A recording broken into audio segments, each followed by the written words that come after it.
Unit 7, Period 7. Today we're going to talk about the end of World War I. World War I lasted from 1914 to 1918. American involvement was from 1917 to 1918, and we've already discussed that that was caused by unrestricted submarine warfare by the Germans.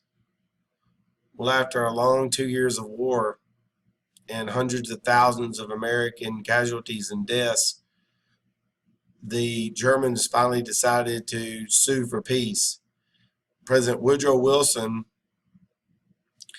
went all the way to Paris, France to negotiate the signing of the peace treaty. The treaty was signed in the Palace of Versailles, the palace of King Louis XIV, 15th, and 16th. All of the world's leaders, and especially members of the Triple Entente, the countries that have allied against German aggression, which included Great Britain, France, and Italy, met there, and Wilson took with him provisions that he wanted to see added to the Treaty of Versailles. Included in these provisions were the following 14 points. 1, obviously, is peace. 2, freedom of the seas. 3, equality of trade in the future. Number 4, to reduce war-making materials. Number 5 through number 13 mostly deals with the independence of territories and the evacuation of combatants from certain places. But the 14th is the most important for Wilson, and that is the formation of an international peacekeeping organization called the League of Nations. The problem for Wilson is he attended the peace treaty and the peace signing without any leading members of his opposing political party, Republicans. And they were hurt by this, and when Wilson returns back to the United States to get the treaty signed, they say that they will not sign the treaty unless he does away with the League of Nations, because they feared the United States being involved in foreign alliances. Wilson does not want to do this, so he travels around the country to get the 14 points and the League and the Treaty of Versailles ratified. So let's watch a short video on the formation of this peace treaty and eventual formation of the League of Nations.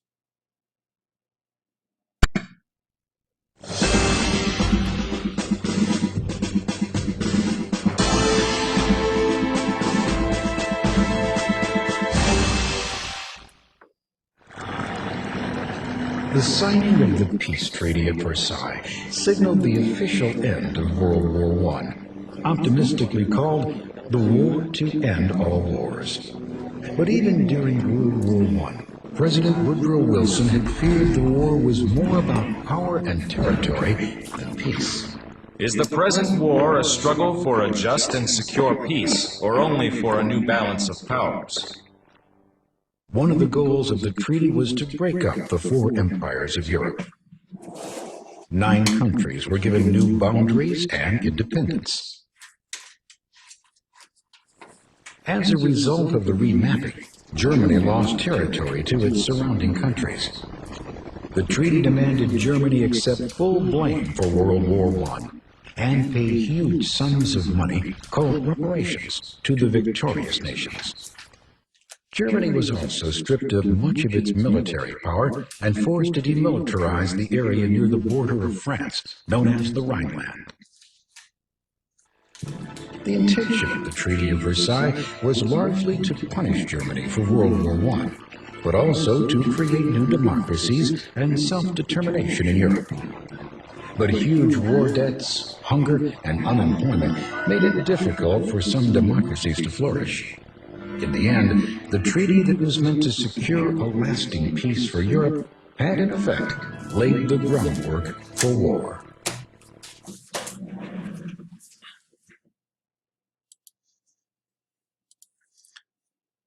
This concludes Unit 7, Period 7, Section 5, the end of World War I with the signing of the Treaty of Versailles and Wilson's 14 points.